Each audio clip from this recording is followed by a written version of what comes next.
Once, a very long time ago, in a forest, there was a tree, which is a very nice thing to have in a forest. Now, in this tree, there happened to live a funny little man in a green suit with a pointed cap. He didn't live there alone, for he had a son, who was also a funny little man in a green suit with a pointed cap. Then one day, the son came to his father with a question that he had been wondering about for 50 years. How come we got to live in a tree? Because we're not ordinary folks, boy. How so? We're magic. Magic? Yep. How so? Well, you know how sometimes folks get into trouble, and then they meet a funny little man who makes a deal to help them out, and he does little magic, and then later on they write a fairy tale about it? Yeah? Funny little man, that's us. And being that it was his son's 600th birthday, the little man went on to say, And now, sonny boy, it's time for you to go out into the world and make a name for yourself. If I do real good, will they write a fairy tale about me? Without a doubt. The son was very excited about this prospect, and bidding his father farewell, he skipped happily out of the forest and set out to make a name for himself. In the village nearby, there was a miller who was very poor, but as luck would have it, he had a very beautiful daughter. Now, it so happened that one day, the miller had occasion to speak to the king. I got a daughter who can spin gold out of straw. Spin gold out of straw? Yep. Bring this girl to my castle tomorrow, and if she can do as you say, I shall take her for my bride. Good day. Father, what did you tell him a thing like that for? So that he'll marry you. We can live in a palace in comfort. But I can't spin gold out of straw. You know that. Yeah, I know it, and you know it. But the king doesn't know it. And we sure won't tell him. The next morning, the king placed the unfortunate miller's daughter in a room of the castle with a spinning wheel and a stack of straw. Now spin that straw to gold, or else. Thereupon, he carefully locked the door, and she remained alone. I don't want to be, or else. No! She began to softly weep.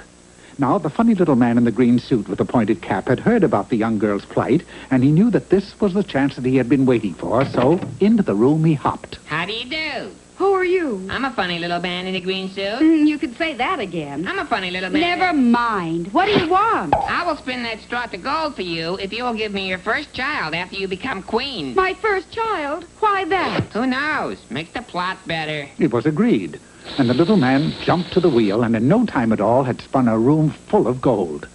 When in the morning the king found everything as he had wished, Wow! I'm rich! they were married, and the miller's daughter became queen. About 2 years afterwards, a beautiful child was born, and the little man appeared once again. Hi, I came for the kid. But you can't have my child. What will you do with him? Dress him in a green suit, make a funny little old man out of him. What else? No, I tell you what, I'll make a deal. If you can discover what my name is within 2 days, you can keep the child.